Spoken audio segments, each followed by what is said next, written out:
Hey guys, welcome back to Crazy Chapel Chaos. My name is Mahaley, a homeschool mom to 4, soon to be 5. It could be 5 by the time that you see this video, or by the time this video comes out. I will try to redo the intro if it is, but we'll see if that actually happens. Today we're going to talk about our schedule for next school year. We're trying something new. We're trying to be more intentional with our time, which means I kind of want to be a little stricter with our homeschool schedule and actually try to get my kids in a better routine. So I've kind of tried to get my kids into a better routine, which means I have set a tentative schedule, and I say tentative because I will have a very young baby when we start our new curriculum and start our new school year. So I'm not looking to we're gonna do math between 9 and 10 a.m. or it's more like I want to try to start this subject by this time, or I want to try to start this by this sort of thing. But we'll see how it goes because babies can be demanding and need lots of attention, and ultimately we're on their schedules in the long run anyway. But I wanted to share that with you guys today, as well as we are in... Sorry, I had to diffuse a fight.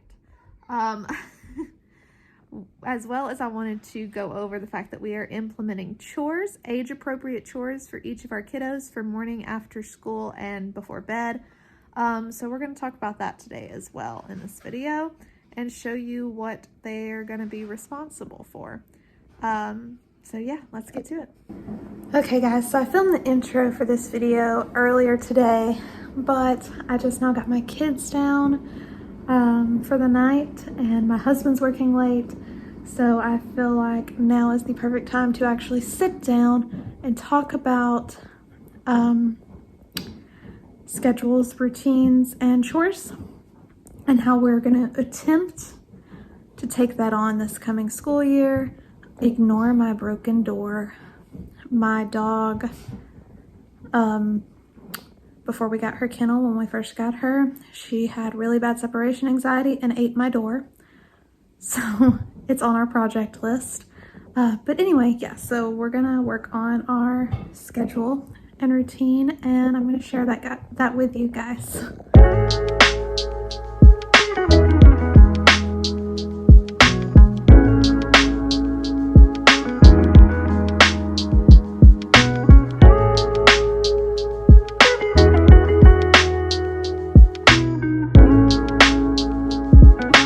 I am quickly realizing that this might actually be a 2-part video to go over chores in a different video instead of this one, because my schedule, how I did my schedule, might take me a minute to go over with you guys, and we have a lot of things that alternate and change. So it might just be easier to do this in 2 parts, but we'll see how long this video ends up being. I'm going to spin you around and show you kind of our daily routine and flow. It has times on there, but I'm not the kind of person that wants to stick to strict time constraints.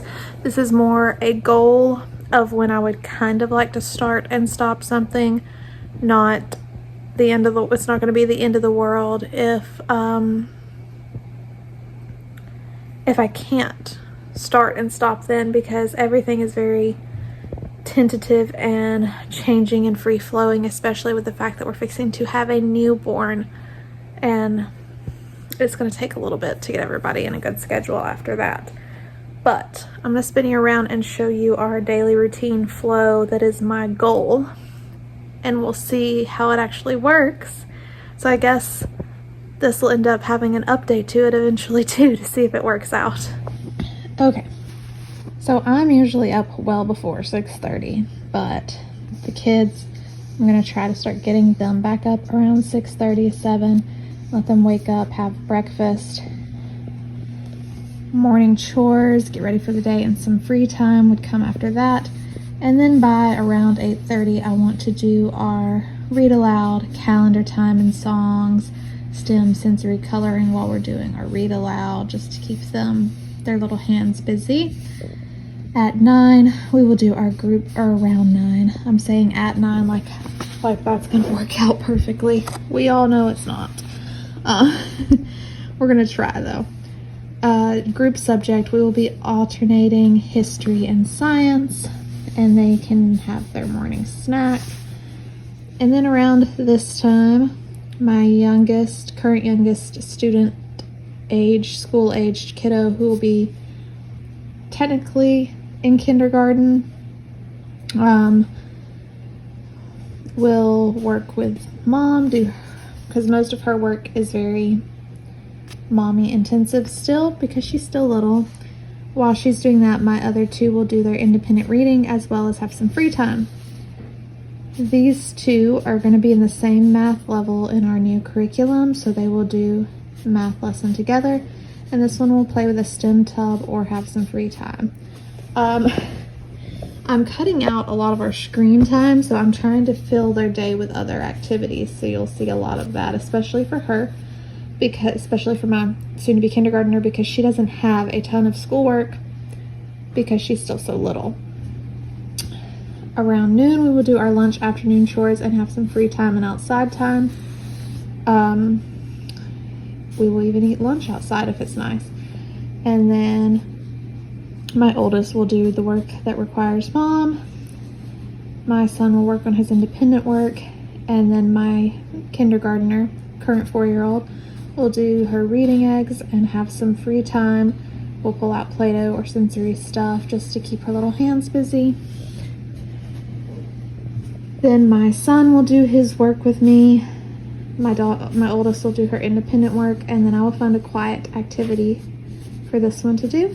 And then at 3, we will do our elective, and we'll either do Spanish or art. It's going to alternate. And then outside time or educational show, it all kind of depends on the weather. And then we'll do dinner prep, dinner, evening chores, evening wind down, and bedtime. That's kind of our idea for a flow. And in the midst of all this, I'll be taking care of a baby as well as my toddler. So we will see how well this actually goes. Now we have a lot of stuff that we have to alternate.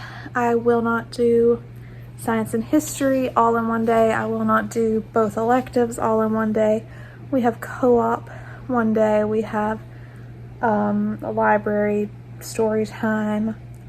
And sometimes we have play dates. So we have several things that alternate. So I'm going to show you our day-to-day alternating schedule as well. But I would also just kind of like to mention that the kids obviously are not doing school all day.